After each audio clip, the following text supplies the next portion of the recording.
വിവിധ കേസുകളിലായി സംസ്ഥാനത്ത് ഒരു വർഷത്തിനിടെ 3251 ബാങ്ക് അക്കൗണ്ടുകളാണ് നിർജീവമാക്കിയത്. 3339 സിം കാർഡുകളും റദ്ദാക്കി.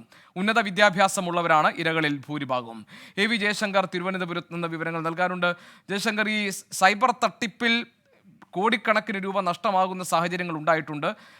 ബാങ്ക് അക്കൗണ്ടുകൾ നിർജീവമാക്കപ്പെടുന്നു, ഈ സിം കാർഡുകൾ റദ്ദാക്കപ്പെടുന്നു. എന്താണ് യഥാർത്ഥത്തിൽ ഇതുമായി ബന്ധപ്പെട്ട് പുറത്തുവരുന്ന കണക്കുകളും വിവരങ്ങളും? എന്ത് നടപടിയാണ് ഉണ്ടാകുന്നത്?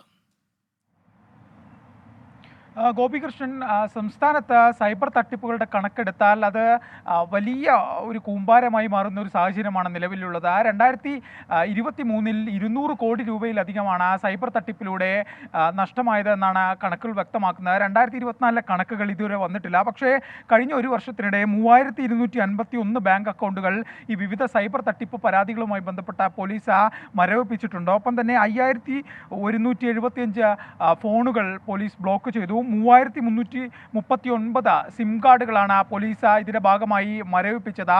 ഇത്തരത്തിൽ പോലീസ് നടപടികൾ തുടരുമ്പോഴും സംസ്ഥാനത്ത് ഇത്തരത്തിലുള്ള ആളുകൾ സൈബർ തട്ടിപ്പിന് ഇരയാകുന്ന ഒരു സാഹചര്യമാണുള്ളത്. ഈ തട്ടിപ്പിന് ഇരയായ ആളുകളുടെ കാര്യം പരിശോധിക്കുമ്പോൾ ഇവരിൽ പലരും ഉന്നത വിദ്യാഭ്യാസമുള്ള ആളുകളാണ്. വലിയ ജോലി ചെയ്യുന്ന, വലിയ ജോലിയിൽ ഏർപ്പെടുന്ന യുവാക്കളായ അത്തരം ആളുകളാണ് ഇത്തരം തട്ടിപ്പുകൾക്ക് ഭാഗമാകുന്നത്. പോലീസ് നിരന്തരം ബോധവൽക്കരണം നടത്തുമ്പോഴും പണത്തോടുള്ള ഒരു ആർത്തിയുടെ പുറത്ത് സ്വമേധയാ ഇത്തരം ആളുകൾ കുഴിയിൽ ചെന്ന് ചാടുന്ന ഒരു സാഹചര്യമാണ് നിരന്തരമുള്ളത്.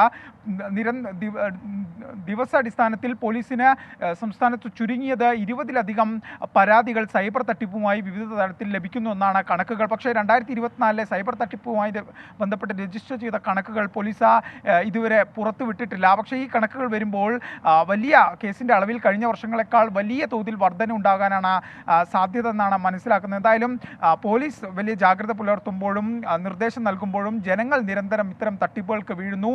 പോലീസിന്റെ ഭാഗത്തു നിന്ന്, സൈബർ ഡിവിഷന്റെ ഭാഗത്തു നിന്ന് ഉൾപ്പെടെ കൃത്യമായ നടപടികൾ, ബോധവൽക്കരണ പരിപാടികൾ ഈ വിഷയത്തിൽ പുരോഗമിക്കുന്നുണ്ട്. പക്ഷേ ജനങ്ങൾ ജാഗ്രത പുലർത്തുന്നില്ല. ഇതാണ് വലിയ കുഴികളിലേക്ക് ആളുകൾ വീഴാൻ കാരണം.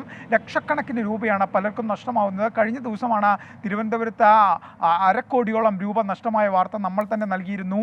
ഇത് തിരുവനന്തപുരത്ത് മാത്രം ഒറ്റപ്പെട്ടൊരു കാര്യമല്ല.